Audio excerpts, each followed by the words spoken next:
Tuhan. Selamat siang, selamat berkumpul kembali di hadirat Tuhan.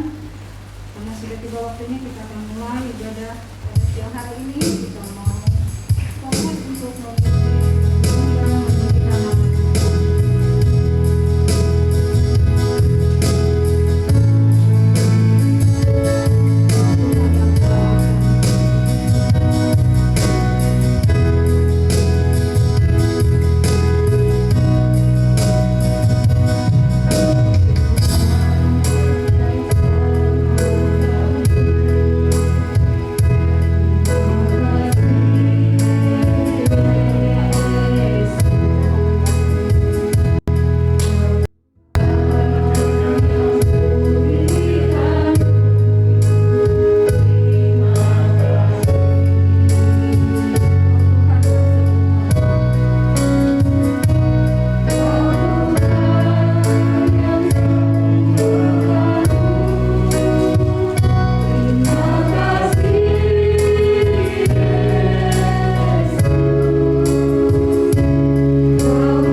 kasih Tuhan untuk siang hari ini Engkau kembali mengajarkan kami untuk datang ke dalam rumah Tuhan. Terima kasih Tuhan buat kemurahan-Mu. Terima kasih buat anugerah-Mu Tuhan yang begitu ajaib, sehingga kami bisa beribadah kepada Engkau Tuhan, mengucap syukur atas kebaikan Tuhan, atas pertolongan Tuhan, atas mujizat yang Engkau terus berikan kepada kami. Tuhan, terima kasih Tuhan Yesus. Engkau mengampuni kami Tuhan, jauhkan dari pikiran-pikiran yang tidak berkenan Tuhan, supaya kami mau beribadah kepada Engkau dengan tubuh kami, jiwa kami, roh kami, untuk kemuliaan bagi nama-Mu Tuhan. Tuhan, tolong kami Tuhan, kuasa Roh Kudus menaungi kami. Biarlah kami naikkan pujian, kami dengar firman-Mu, kami pulang membawa berkat yang daripada Tuhan. Karena pada saat-saat ini Tuhan, kami perlu perlindungan daripada Engkau. Kami perlu Tuhan, kuasa-Mu Tuhan, untuk kami terus dapat bertahan mengiring kepada Engkau. Tuhan, mengurapi setiap anak-anak Tuhan yang melayani. Roh Kudus tolong kami juga yang datang beribadah, supaya Tuhan, pujian ini untuk hormat kemuliaan bagi nama Tuhan. Terima kasih Tuhan Yesus. Teman-teman kami, saudara kami yang ada dalam perjalanan, Tuhan tolong. Kalau mereka belum bisa beribadah, Tuhan mengampuni mereka, supaya satu saat mereka kembali beribadah. Disinilah kami bersyukur, disinilah kami mengucap syukur kepada-Mu Tuhan. Terima kasih Tuhan Yesus. Terima kasih. Mari Tuhan tolong kami dari awal hingga berakhirnya ibadah. Semua kami serahkan di dalam berkat nama Tuhan Yesus Kristus. Haleluya. Amin. Selamat beribadah. Tuhan berkati.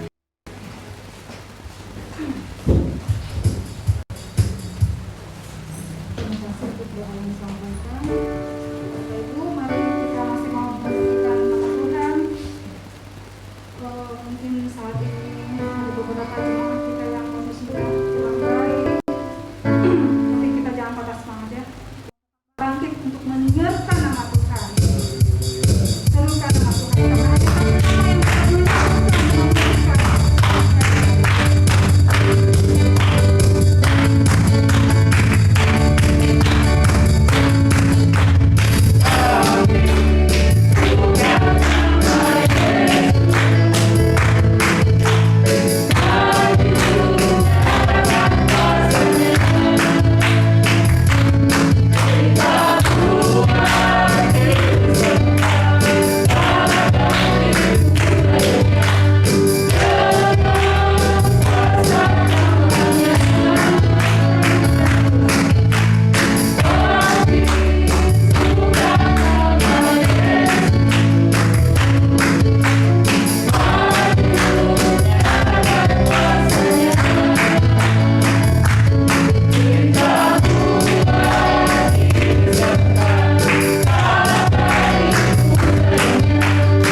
sedikit sharing aja ya.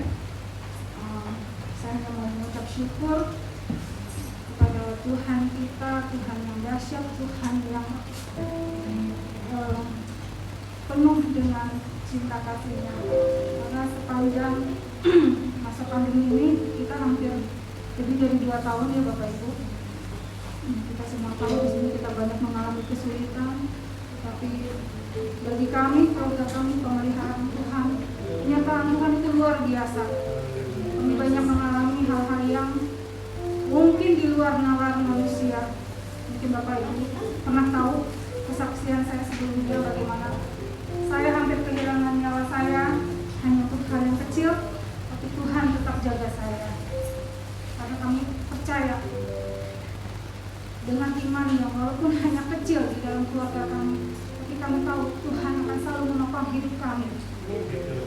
Dan juga yang lebih dahsyatnya lagi, saya sangat bersyukur sama Tuhan masih diberi kesempatan untuk terus berbakti kepada mama saya yang saat ini mungkin kondisinya juga sudah cukup, usianya cukup tua, jadi mungkin ada sedikit keluhan, tapi dengan imannya dia terus untuk setia kepada Tuhan.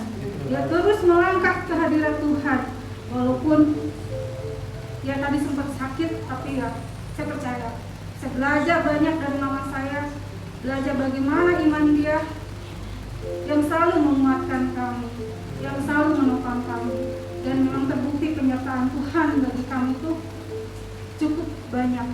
Karena sampai saat ini, sampai detik ini, kami tetap dalam lindungan Tuhan. Sama juga seperti Bapak Ibu yang saat ini hadir di sini, saya percaya semua karena penyertaan Tuhan. Karena kemurahan Tuhan kita masih diberikan kesehatan, kekuatan untuk terus setia mengiringi Yesus. Jadi saya harapkan dari apa yang kami alami, kita terus meneguhkan iman kita untuk terus mengiring Tuhan. Jangan pernah takut, jangan pernah ragu. Karena keraguan itulah yang memberikan kesempatan oknum untuk menguasai kita. Jadi kita buang semua keraguan itu. Kita terus percaya Tuhan, kita terus andalkan Tuhan. Karena Dia yang akan selalu menopang hidup kita. Mungkin itu saja yang bisa saya sampaikan, yang bisa saya bagi. Semoga apa yang saya sampaikan bisa menguatkan jemaat di sini untuk terus tetap setia, untuk terus mencari Tuhan. Baiklah Bapak Ibu, kalau memang tidak ada yang mau menyambung, kita mau baca firman Tuhan dulu.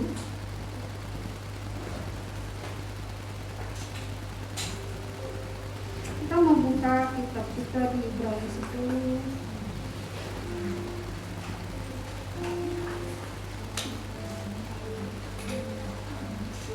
Ayat 19 sampai 25. Nanti saya bacakan saja, Bapak Ibu menyimak. Sudah dapat semua? Ibrani 10 ayat 19 sampai Ibrani 10 ayat 19 sampai 25. Di sini judul perikopnya ketekunan.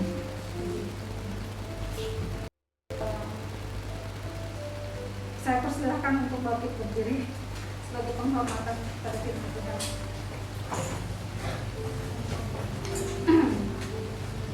Ketekunan, judul perikopnya ayat 19. Jadi saudara-saudara, oleh darah Yesus kita sekarang penuh keberanian dapat masuk ke dalam tempat kudus. Ayat 20. Karena Ia telah membuka jalan yang baru dan yang hidup bagi kita melalui tabir, yaitu dirinya sendiri. Ayat 21. Dan kita mempunyai seorang imam besar sebagai kepala rumah Allah. Ayat 22. Karena itu marilah kita menghadap Allah dengan hati yang tulus ikhlas dan keyakinan iman yang teguh. Oleh karena hati kita telah dibersihkan dari hati nurani yang jahat dan tubuh kita telah dibasuh dengan air yang murni. Ayat 23. Marilah kita teguh berpegang pada pengakuan tentang pengharapan kita, sebab Ia yang menjanjikannya setia. 24. Dan marilah kita saling memperhatikan supaya kita saling mendorong dalam kasih dan dalam pekerjaan baik. Ayat 25. Janganlah kita menjauhkan diri dari pertemuan-pertemuan ibadah kita seperti dibiasakan oleh beberapa orang, tetapi marilah kita saling menasehati dan semakin giat melakukannya menjelang hari Tuhan yang mendekat. Amin. Puji Tuhan. Itulah firman Tuhan yang selalu menguatkan kita, Bapak Ibu. Kita akan terus pegang firman Tuhan karena banyak janji-janji Tuhan terdapat di sana. Kita mau tetap pegang janji Tuhan karena Tuhan tidak pernah ingkar janji. Kita mau menaikkan satu pujian, kita juga mau lebih banyak mendengarkan firman Tuhan, mendengarkan kebenaran firman Tuhan. Dan sekarang Bapak Ibu bagi diri, kita menaikkan satu pujian dengan saya.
kekuatan kami. Kekuatan itulah yang memberikan kami kesempatan untuk memanfaatkan setiap saat, khususnya hari-hari ibadah seperti ini. Karena kami tahu di dalam ibadah ada berkat tersendiri yang Tuhan siapkan. Oleh karenanya kami yang hadir pada saat ini, kami percaya Tuhan siapkan berkat yang secara khusus. Oleh karena itu ya Tuhan, kami mengucap syukur. Biarlah hari ini kembali kami akan mendengarkan suara firman. Bersabdalah lewat hamba-Mu. Kami siap Tuhan untuk mendengarkan apapun yang disampaikan berupa teguran atau nasihat. Kami tahu itu yang terbaik bagi kami. Sebelum kami mendengarkan firman-Mu, kami akan memberikan persembahan. Engkau melihat hati yang rela, dan Engkau berkati sesuai dengan janji-janji-Mu, dan kuduskan semua persembahan ini untuk pekerjaan Tuhan terus berjalan. Hamba-Mu yang nanti akan menyampaikan sabda-Mu Tuhan, Engkau urapi secara khusus, urapi telinga kami, supaya kami yang datang tidak seperti kami kembali. Kami pulang dengan sukacita, pulang dengan jawaban yang pasti lewat kebenaran sabda-Mu. Di dalam nama Tuhan Yesus kami berdoa. Haleluya. Amin. Sebelum kita mendengarkan firman Tuhan, kita akan beri persembahan dulu. Kita nyanyi pujian tadi chordnya, dengan sayap. Dengan sayap. Dengan sayap-Mu ku akan terbang tinggi di tengah badai hidup. Ku tak menyerah, Kau kekuatan dan perlindungan bagiku, pertolonganku di depan Maha Tinggi. Ku mengangkat tanganku, Kau berserah, Kau mengertikan, Kau yang ku sembah, Yesusku, Rajaku. Puji Tuhan, hari ini kita akan dengarkan firman Tuhan. Firman dari Puncak Majalaya. Saudara, di tempat pelayanan beliau itu di atas Majalaya, atas, jadi sudah di atas awan-awan. Ya, tempat yang dingin ya Bu ya. Puji Tuhan, waktu dan tempat saya persilakan.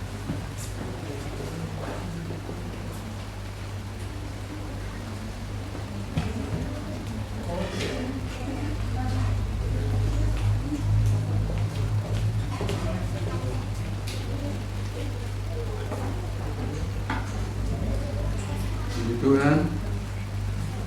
Haleluya. Selamat siang. Selamat siang. Salam sejahtera dalam nama Tuhan Yesus Kristus. Terima kasih buat kesempatan yang diberikan bagi saya untuk menyampaikan firman Allah saat siang hari ini. Saya dari Majalaya, namun banyak yang sudah kenal saya. Sama semua, hampir 90% sudah kenal saya. Kami sama-sama bergabung di Avok Mega juga. Nama saya Frans Akulain. Orang biasa panggil saya, nama biasanya Akulain. Bisa katakan nama apa aja, yang penting panggil nama aja. Itu kan kesempatan yang Tuhan berikan bagi saya. Terima kasih banyak. Kesempatan yang indah untuk saya sampaikan bagi kita semua firman Allah yang saya akan ajak kita membuka Alkitab kita di dalam 2 Petrus pasal yang pertama. Di dalam suratan 2 Petrus pasal yang pertama, 2 Petrus pasal yang pertama ayat 10 dan 11. 2 Petrus pasal 1 ayat 10 dan 11 saya akan bacakan bagi kita. Karena itu, saudara-saudaraku, berusahalah sungguh-sungguh supaya panggilan dan pilihanmu makin teguh. Sebab jika kamu melakukannya, kamu tidak akan pernah tersandung. Ayat 11, dengan demikian kepada kamu akan dikaruniakan hak penuh untuk memasuki kerjaan kekal, yaitu kerjaan Tuhan dan Juru Selamat kita, Yesus Kristus. Tuhan, saya akan berikan tema pertumbuhan iman dan tujuan kekristenan. Jadi kalau iman kita atau kita setia, kita mau kemana? Tentunya kita punya tujuan akhir. Ya, saya ikuti dalam penginjilan Murtadin. Saya dalam grup Murtadin itu banyak sekali yang saya lihat di situ, banyak kesaksian yang ada. Banyak orang merasa bahwa tidak tahu dia mau kemana, hidupnya biasa-biasa saja. Tapi ketika dia menemukan bahwa oh, ternyata aku punya tujuan hidup, yaitu menuju kekekalan, itu surga. Ya, dulu saya nggak tahu tujuan saya. Orang katakan bahwa abal-abal tahu tujuannya kemana, karena nggak diarahkan, sehingga nggak punya tujuan hidup yang sampai akhirnya itu. Namun ketika dia menerima sebuah ajaran yang dia miliki saat itu, dia rasa bahwa oh, kalau hari ini aku mati, aku di surga. Bapak Ibu, saudara-saudara yang dikasihi dalam Tuhan Yesus Kristus, saya melihat bahwa kita diperhadapkan dengan banyak hal yang ada di sekitar kita. Bahkan kalau saya melihat di 30 tahun, 40 tahun lalu, seakan-akan tertutup semua, tersembunyi semua berita. Hanya di televisi, bahkan dulu itu TV hitam putih, orang-orang tertentu. Namun saat ini, kalau kita melihat dari televisi, dari media yang ada, kita merasa was-was karena kita tahu persis. Nah, Petrus, penulis surat ini yang ditulis oleh Rasul Petrus di saat gereja mula-mula, di masa dia akan menantikan hukuman mati, dan sesudah dari itu Bait Allah dihancurkan pada saat itu, gereja mula-mula pada masa Kaisar Nero, ya, kerajaan Romawi memerintah saat itu. Tekanan, persoalan terjadi, sehingga penulis yaitu Petrus sampaikan kepada umat-umat Tuhan. Artinya kalau saya melihat bahwa bahasa biasa-biasa yang dikatakan, kamu jangan main-main, karena kita hidup dalam keadaan yang begini. Kalau kamu mau kemana? Ini bahasa hari-harinya seperti itu. Sehingga dia tekankan kepada umat Tuhan, kepada gereja pada saat itu, agar dia sampaikan satu hal yang menarik. Di situ dia katakan, karena itu saudara-saudaraku, berusahalah sungguh-sungguh. Saya ketika melihat bahasa berusahalah sungguh-sungguh, ya, supaya panggilan dan pilihanmu makin teguh,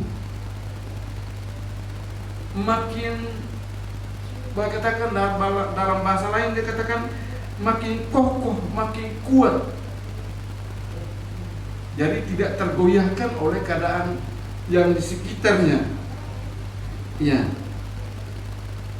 Kalau saya melihat di sini dia katakan, tetapi karena itu saudaraku, berusahalah sungguh-sungguh supaya panggilan dan pilihan makin teguh. Ada dua hal yang menarik di sini, seperti dua sisi mata uang yang ada.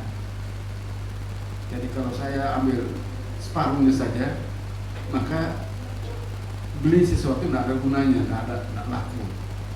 Harus sesuai. Jadi pilihan, panggilan dan pilihan itu harus searah, sama. Nah, saya melihat di sini, berusahalah sungguh-sungguh. Kata berusaha di sini ketika saya memperhatikan, berarti tidak tinggal diam di tempat. Ya, tidak tinggal diam di tempat, harus melangkah. Ya, harus melangkah. Jadi tidak tinggal di tempat saja. Berusaha, nah mungkin dia tinggal di tempat saja. Tapi dia melangkah untuk berusaha seperti begini. Saya memberikan contoh orang berdagang, walaupun dia online, tapi dia harus ambil barang di tempat lain. Apalagi dia usaha di tempatnya, harus dia pergi kemana-mana untuk mencari barang itu. Ya. Demikian juga kita sebagai umat Tuhan, penulis katakan bahwa berusaha sungguh-sungguh supaya panggilan dan pilihanmu makin teguh. Sebab kalau kamu melakukannya, kamu tidak akan tersandung. Dalam bahasa lain, tidak akan murtad, tidak akan tinggalkan Tuhan. Jadi kelihatannya saya melihat di sini bahwa kita hidup di dunia modern yang ada, di situasi yang sedang berkembang dan terus berkembang.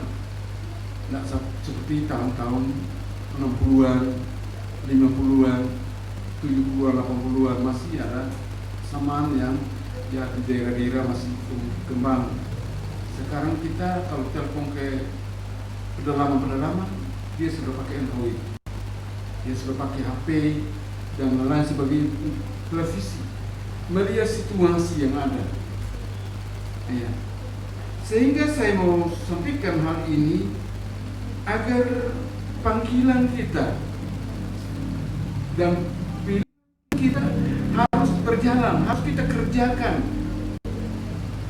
Nah, saudara-saudara, saya mengajak kita melihat bagaimana, apa tujuannya, sehingga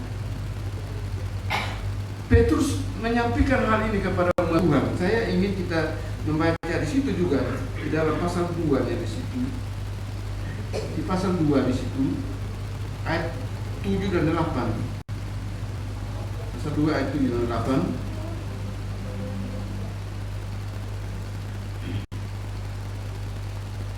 Tetapi ia menyelamatkan loh orang yang benar, yang terus-menerus menderita oleh cara hidup orang-orang yang tak mengenal hukum dan yang hanya mengikuti hawa nafsu mereka saja.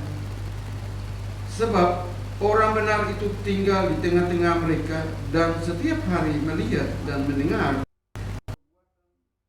mereka yang jahat itu, sehingga jiwanya yang benar itu tersiksa. Kita bukan hidup di tengah, hanya di lingkungan kekristenan yang ada. Kalau di Kupang, di Ambon, di Sumatera, semua lingkungan itu RT itu Kristen semua.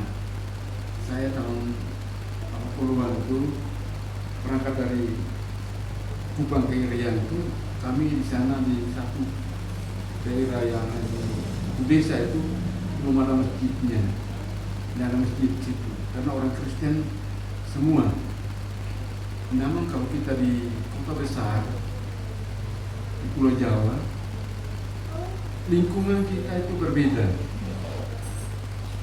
pergaulan kita berbeda. Saya bulan April itu bulan ya saya operasi mata tahun lalu, kami sewa mobil rumah sakit. Itu ketika kami di jalan itu, sopir ini orang sini, lalu orang lewat situ dia maki-maki itu. Dia maki karena anjing, binatang keluar semua. Sehingga kita merasa terpengaruh. Merasa kadang-kadang kalau kita hari-hari dengan mereka, orang sana katakan kita latah, kadang-kadang terpengaruh, batin kita tersiksa. Orang benar itu, saya ulangi ayat 8 situ. Sebab orang benar ini tinggal di tengah-tengah mereka dan setiap hari melihat dan mendengar perbuatan-perbuatan mereka yang jahat itu, sehingga jiwanya yang benar itu tersiksa. Kata tersiksa itu terpengaruh. Sehingga kalau iman kita tidak tumbuh, iman kita tidak kuat, maka kita akan goncang. Nah, kita melihat bahwa pada zaman Nuh itu, ya Nuh keluarga 8 orang itu saja. Tentunya disuruh buat bahtera, mengajak kepada orang-orang sekitar itu. Ya mereka mungkin terjadi penghinaan, mungkin maki-maki dan lain sebagainya, hidup yang tidak sesuai dengan firman Allah. Ya. Sehingga firman Allah katakan, tetapi ia menyelamatkan orang benar yang terus-menerus menderita oleh cara hidup orang-orang yang tak mengenal hukum dan yang hanya mengikuti hawa nafsu mereka saja. Nah, kalau kita lihat ini, kalau kita lihat dari sejarah daripada Nuh ini, kalau kita lihat dalam kitab Kejadian ini, Nuh adalah orang yang setia kepada Tuhan. Orang yang selalu melakukan kehendak Tuhan. Kalau kita baca dalam pasal 6 dan 7 di situ, Kejadian di situ. Ya. Orang yang sungguh-sungguh dengan Tuhan, sehingga Tuhan tahu persis untuk selamatkan dia. Nah, saya mau katakan pada kita semua bahwa hari-hari ini, ya, kita diperhadapkan dengan banyak hal, banyak persoalan yang seringkali merusak iman kita, menghimpit iman percaya kita. Seakan-akan kita itu dibelenggu, dirantai, bahkan dibatasi keadaan iman kita. Saya sering melihat keadaan yang ada, lalu saya berpikir, apa yang harus kita lakukan? Apa yang kita harus perbuat? Ya. Sana kita ibadah juga hati-hati. Rasanya kalau kami ini orang pendatang saja di situ, dari luar negeri, para kita ini penduduk, sudah saya di sana sudah 25-24 tahun, mereka baru datang. Tapi seakan-akan kami tidak punya kebebasan untuk beribadah. Ya. Hal-hal ini yang merusak iman kita. Kadang-kadang saya katakan ke jemaat Tuhan, ingat, jangan sampai kita terpengaruh dengan situasi, kondisi yang ada. Tapi iman kita harus kokoh. Ya. Walaupun banyak hal yang membuat kita rasanya tidak mampu, rasanya tidak bisa melangkah. Apalagi sekarang media yang terjadi di sekitar kita ini. Saya katakan kepada jemaat Tuhan, saya katakan video-video itu perhatikan baik-baik. Itu kalau ujian bagus sekali. Tapi ketika dibuka, saya buka, ada kesaksian, ada dia katakan bahwa saya ini diutus ke Israel, saya bukan orang Maluku, tapi dia tinggal di Maluku, Dan dia katakan, oh Tuhan suruh saya dari sini, dia di daerah lain, dan dia tinggal di sana sudah tak tahu berapa tahun. Dia katakan, Tuhan suruh saya dari sana terus ke Israel, membawa misi bagi Israel untuk selamatkan Israel. Ada yang katakan lagi, dia katakan bahwa waduh, Tuhan bicara dengan saya bahwa Antikris akan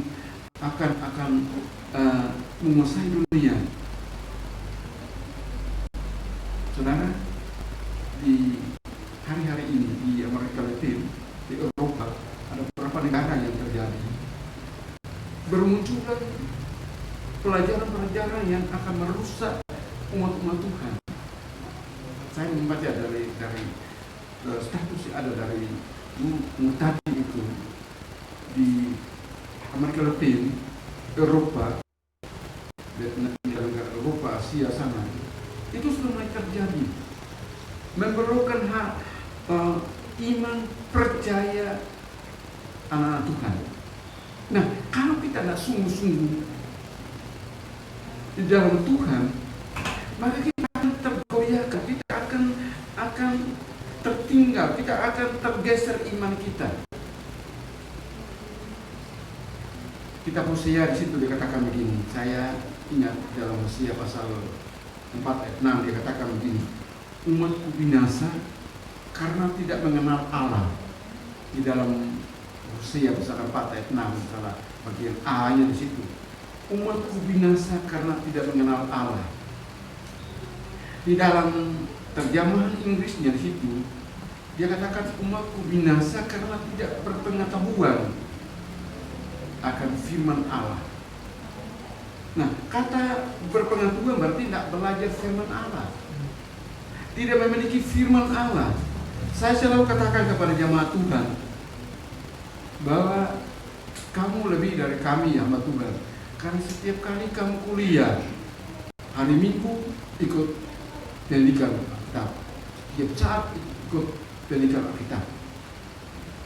Nah, saya mau katakan bahwa firman Allah itu, ya, atau Alkitab itu kita buat sebagai satu sahabat kita. Ada satu lagu anak sekolah minggu ini, saya dengar dia katakan begini. Baca kitab suci, doa tiap hari kalau mau tumbuh. Itu sangat penting. Jadi kalau mau baca firman, mau tumbuh, baca firman Tuhan. Iya. Kalau mau tumbuh, berdoa. Dari manakah iman itu tumbuh? Kalau saya lihat tanaman kita, tidak usah tahap ini, kembang aja. Kita tanam di pot itu kalau nak siram pakai air, dia akan layu. Ini air.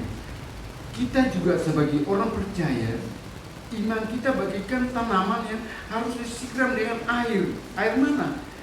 Air firman Tuhan itu, supaya segar.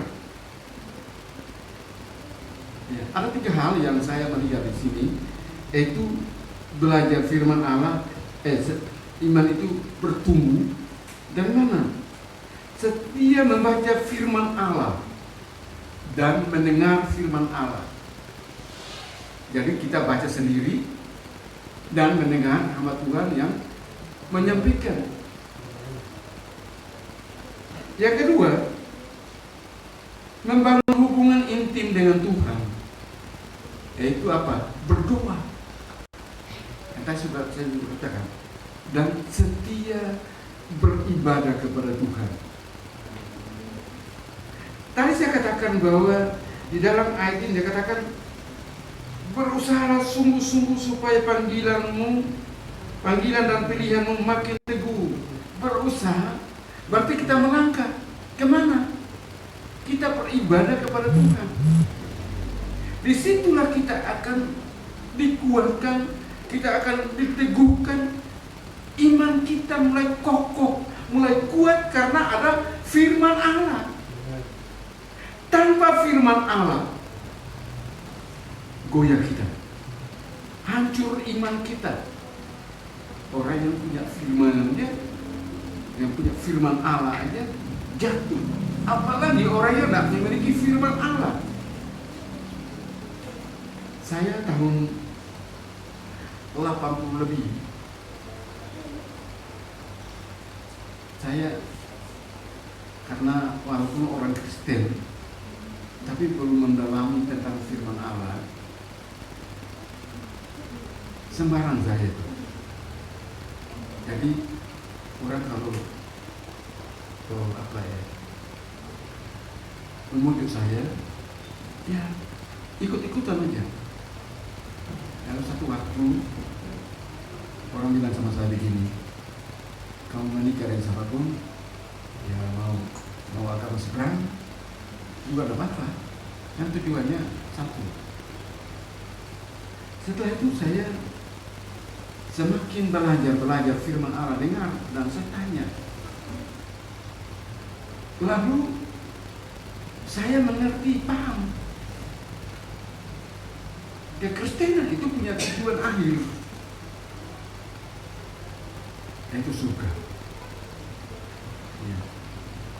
Apa yang dunia sampaikan kepada saya tidak sampai tujuan. Tentunya mata hati kita itu tertuju kepada tujuan kita itu di mana Yesus ada. Nah, saudara-saudaraku yang kekasih dalam Tuhan Yesus Kristus, saya ingin melihat ajak dalam 2 Petrus itu lagi, 2 Petrus pasal 3. Tetap di situ karena saya tidak jauh-jauh. 2 Petrus pasal 3 ayat 17 dan 18.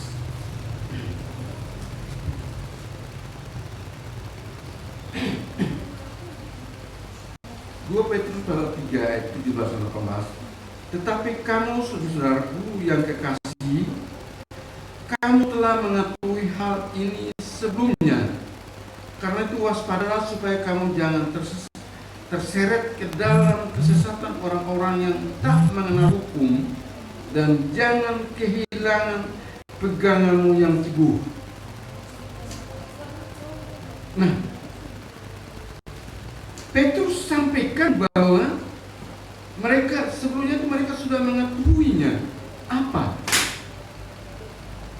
Apa yang mereka tahu? Saya baca di dalam ayat 17 di situ, saya bacakan ayat 17 pasal 2 di situ, ayat 17 pasal 2 di situ. Di dalam ayat 17 pasal 2, buruk itu adalah seperti mata air yang kering, seperti kabut yang dihalukan. Taufan bagi mereka telah tersedia tempat dalam kegelapan yang paling dahsyat. Nah, tadi saya katakan bahwa kita diperhadapkan dengan situasi dunia yang mencekam ini. Pengaruh-pengaruh bukan hanya orang-orang yang kita berhadapan dengan dia, tapi pengaruh media.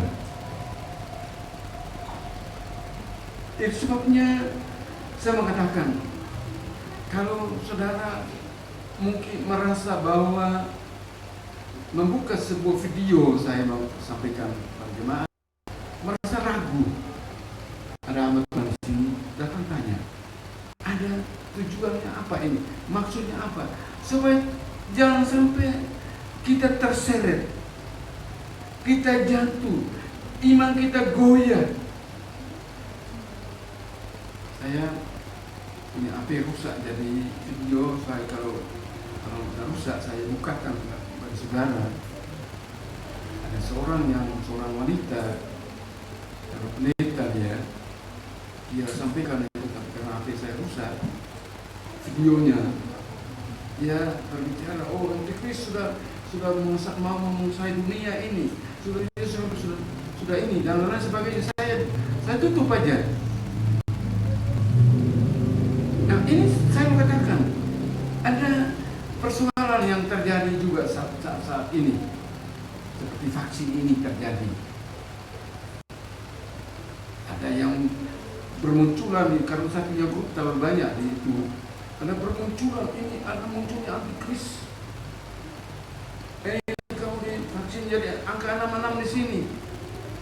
Saya sampaikan ke jemaat Tuhan.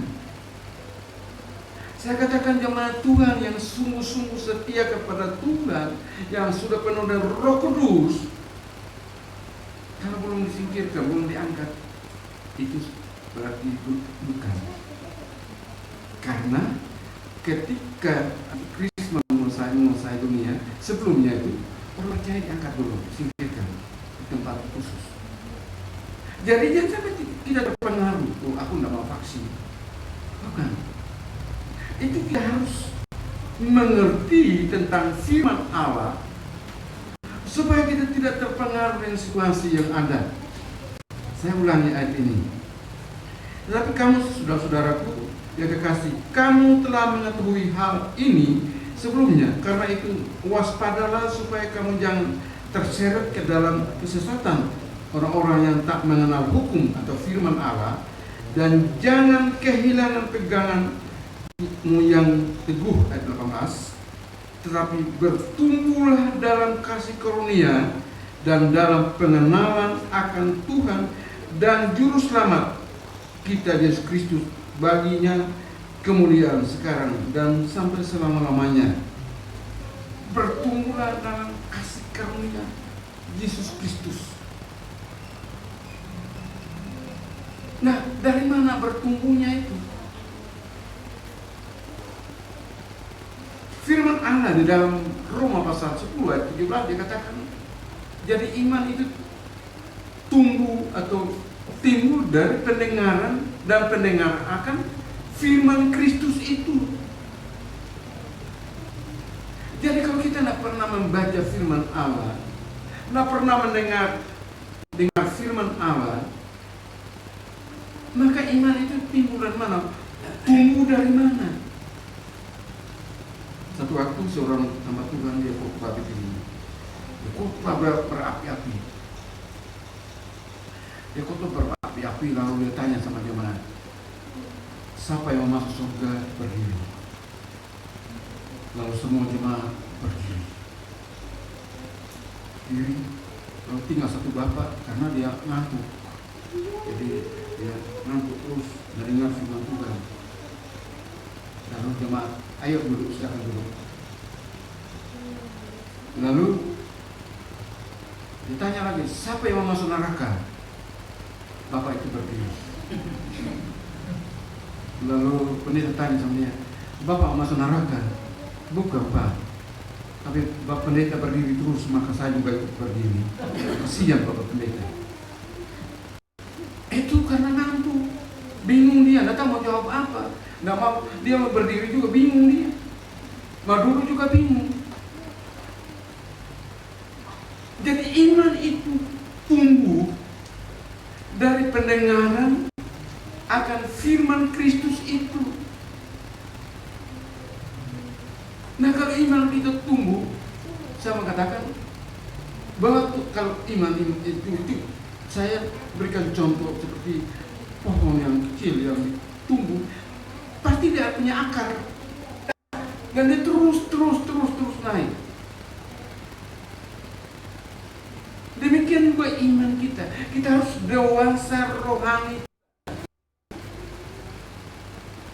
sehingga kita tidak akan tergoyahkan. Kita tidak akan menghadapi sesuatu yang merasa bahwa itu dunia goncang, seperti perang yang terjadi, gempa bumi yang terjadi di Nia Selatan dan di Padang sana. Orang takut, rasanya Nah, bagi orang percaya, bagi saya secara pribadi, saya melihat itu saya nak pusing saya. Toh kalau mati juga sudah masuk surga. Ya. Orang melihat saya di video-video yang bermunculan itu Rusia bom itu dan lain sebagainya. Oh, saya rasa biasa itu. Ya. Kita berhadapan bukan hanya satu persoalan, bermacam-macam persoalan yang terjadi di sekitar kita ini. Berawal dari gempa bumi, terjadi dari penyakit sampar ini, krisis inflasi yang terjadi, bahkan perang yang terjadi, dan akan bermunculan terus persoalan peristiwa yang akan menimpa dunia ini. Namun ketika iman kita mulai tumbuh, kita mulai kuat, kokoh di dalam Yesus Kristus, saya percaya kita tidak akan tergoyahkan. Amin. Tidak akan tergoyahkan. Tidak akan takut, tidak akan gentar menghadapi persoalan masalah yang ada. Saya katakan kepada jemaat Tuhan, walaupun keadaan terjadi inflasi, bahkan pasar-pasar dan lain-lain sebagainya, minyak lagi naik, tahu lagi, sekarang tahunya naik jadi tinggal kecil-kecil aja. Saya katakan kepada jemaat Tuhan, hanya satu kuncinya saja, satu saja, setia kepada Tuhan. Modal kita itu, ya adik saya, itu saya punya adik menikah dengan hamba Tuhan, kami sama-sama di sana. Kemarin saya ke sana, masih lalu, baru saya ke sana, dia cerita, Kak, ya saya berpikir melayani sekolah minggu, nanti tinggal, nanti sudah besar pergi, jadi tidak ada yang bertahan di sini.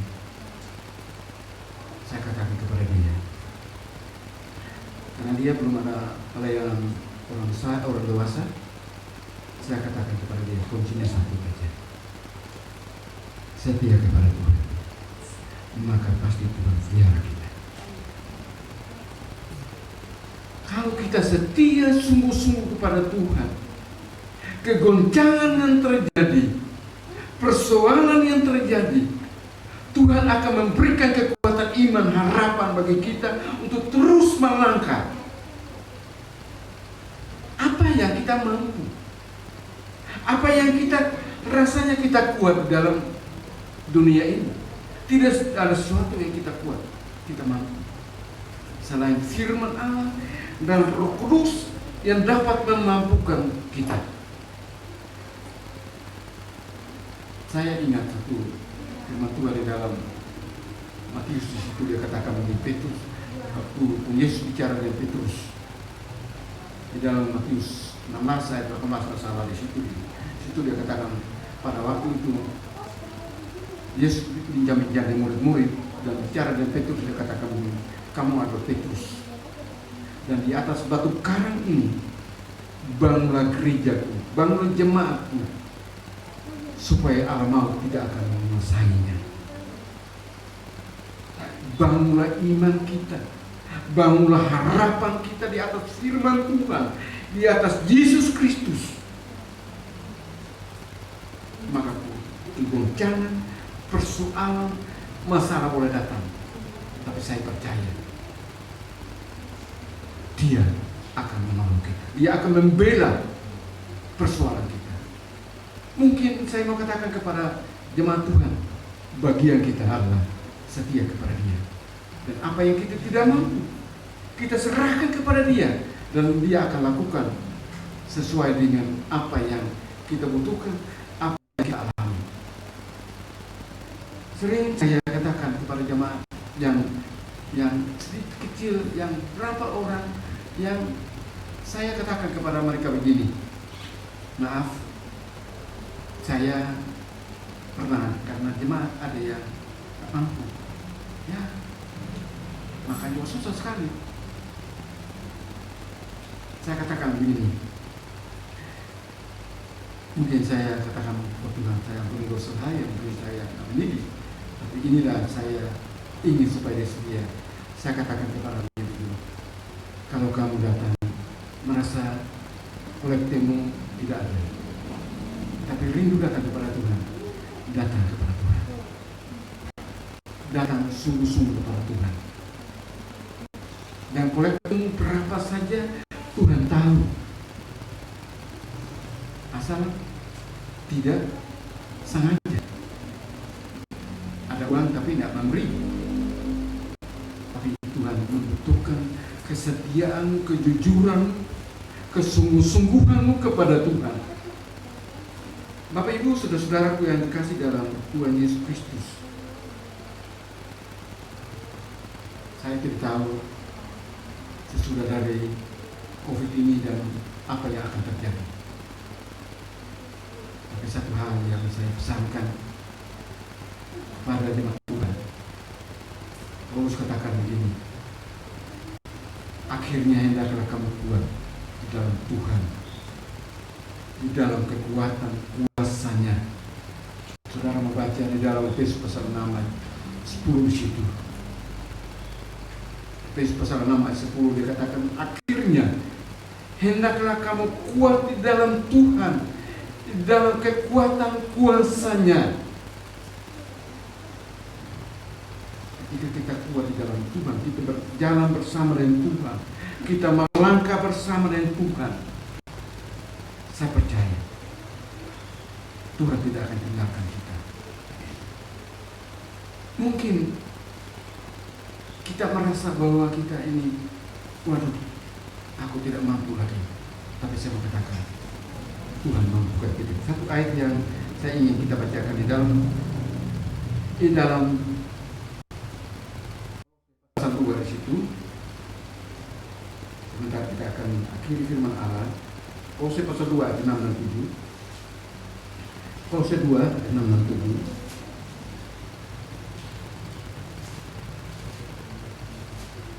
Kolose pasal 2 ayat 6 dan 7 demikian bunyi firman Allah.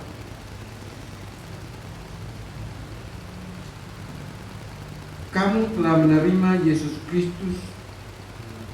Saya ulangi, kamu telah menerima Kristus Yesus Tuhan kita. Karena itu hendaklah hidupmu tetap di dalam Dia. Jadi tidak berpindah-pindah, tetap di dalam Yesus Kristus. Kalau Yesus ya tetap Yesus.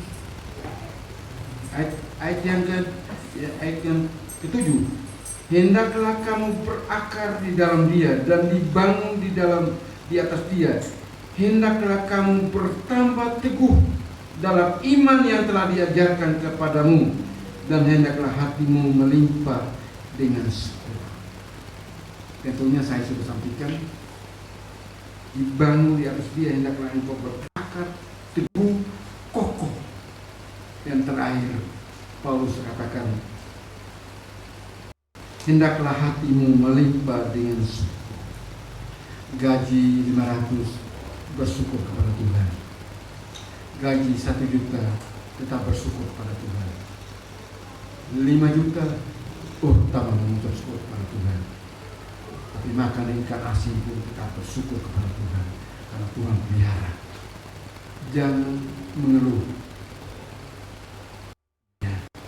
Seringkali kita tidak mengucap syukur. Hal yang besar yang Tuhan beri bagi kita adalah nafas kehidupan dan keselamatan yang Tuhan beri bagi kita.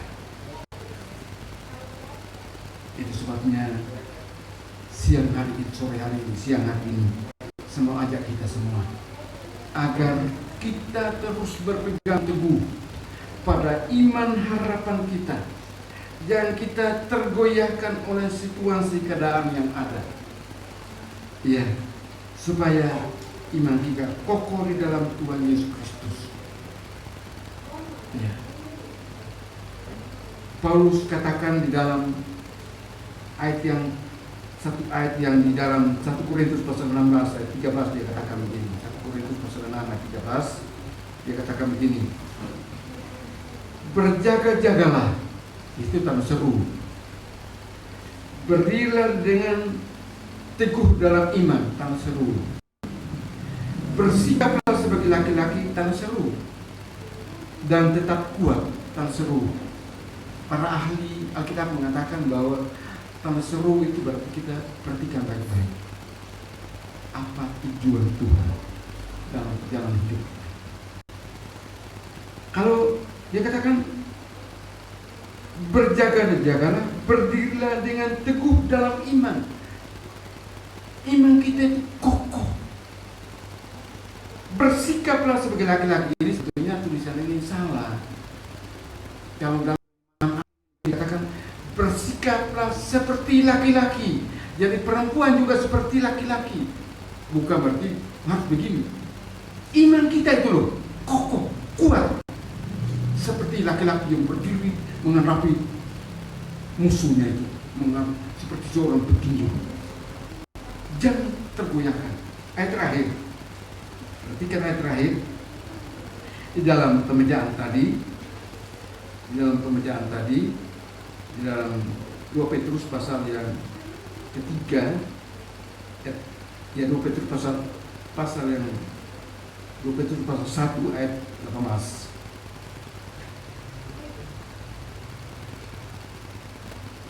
Maaf, 2 Petrus pasal yang pertama ayat yang ke-11. Ayat pokok kita akan akhiri.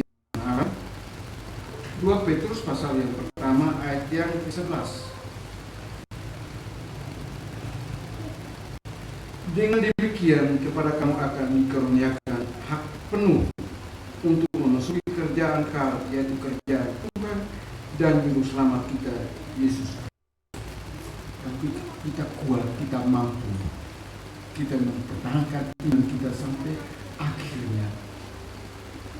Tuhan memberikan hak penuh, nah 50%, nah 20%, tapi 100% kita memiliki kerjaan surga.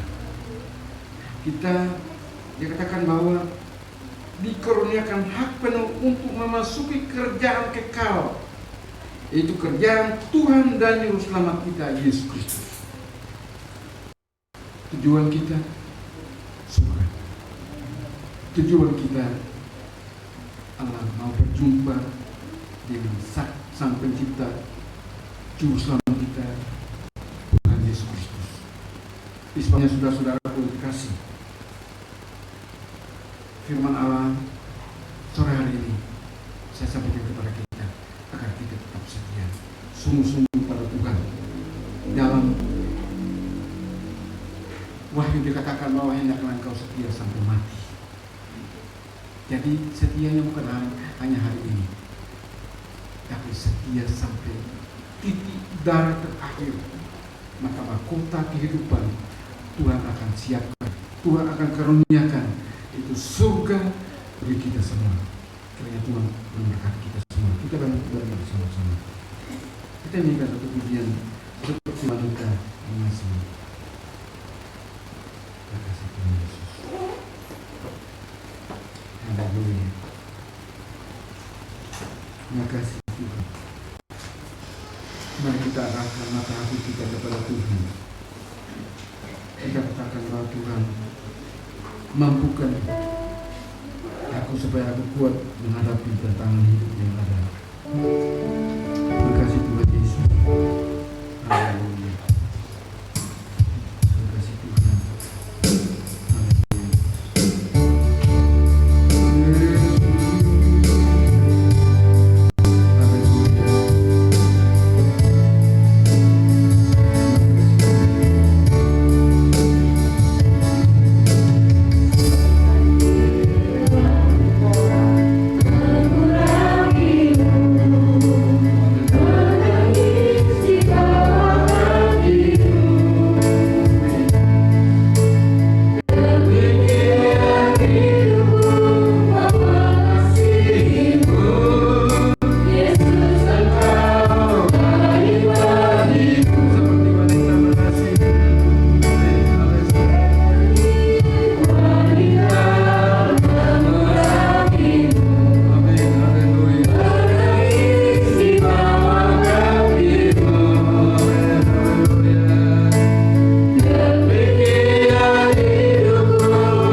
supaya kami lebih bersungguh-sungguh lagi, lebih serius lagi Tuhan, di mana kami menyaksikan bahwa hari-hari ini memang betul kami membutuhkan kesungguhan,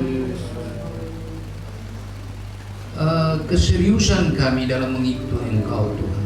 Istimewa iman yang perlu kami jaga, karena iman, tanpa iman seorang pun tidak bisa berkenan kepada Tuhan.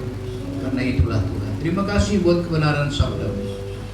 Terima kasih Tuhan, sekalipun hamba-Mu sudah berhenti berkata-kata, kami percaya Roh Kudus ada di sini akan mengingatkan kami. Pujilah Tuhan, terima kasih. Sebentar kami akan berkorban untuk kas. Tuhan juga memberkati semua yang memberi. Kami berdoa supaya Tuhan juga memberkati pelayanan hamba-Mu ada di Majalaya sana. Tuhan cukupi segala apa yang dalam nama Yesus kami berdoa. Tuhan, terima kasih. Maaf, kita Frans menyampaikan firman Tuhan kepada kita sekalian. Mari kita dengan persembahan kita untuk kas kita. Pemegang kas lagi sakit sekarang ya. Ibu Eti lagi sakit. Kita doakan supaya Tuhan tolong.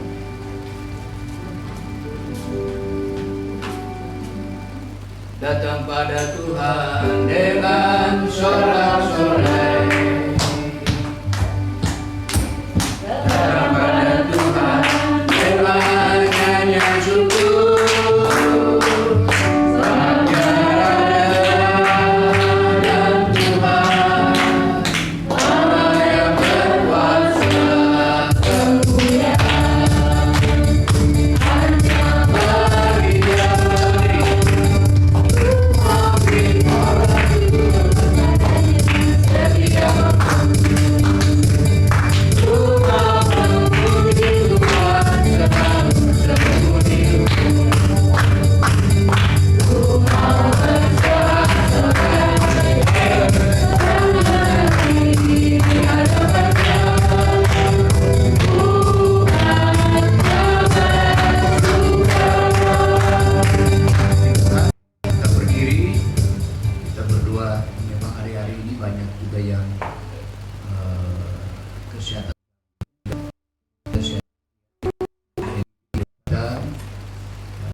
Kena DBD atau apa ya? Oh, gejala bebas. Perasaan surya. Minggu kemarin kita juga prihatin Ibu Delvi ya, yang bikin ikan arsik, dia harus pulang karena anaknya tiba-tiba. Kami dengar berita ya belum turun panasnya. Ya, habis nanti sebentar kita telepon apakah sudah turun belum. Ya itulah saudara ya. Baik, kita akhiri dulu. Kita doakan mereka-mereka yang hadir oleh karena kaum kesehatan. Kemuliaan bagi Tuhan di tempat mati. Saudara, sesudah itu jangan pulang karena kita akan makan bersama.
Kami hamba-hamba Tuhan yang sudah melayani, Tuhan pakai terus berkati hidup mereka, berkati pelayanan, Berkati seluruh jemaat yang sudah hadir.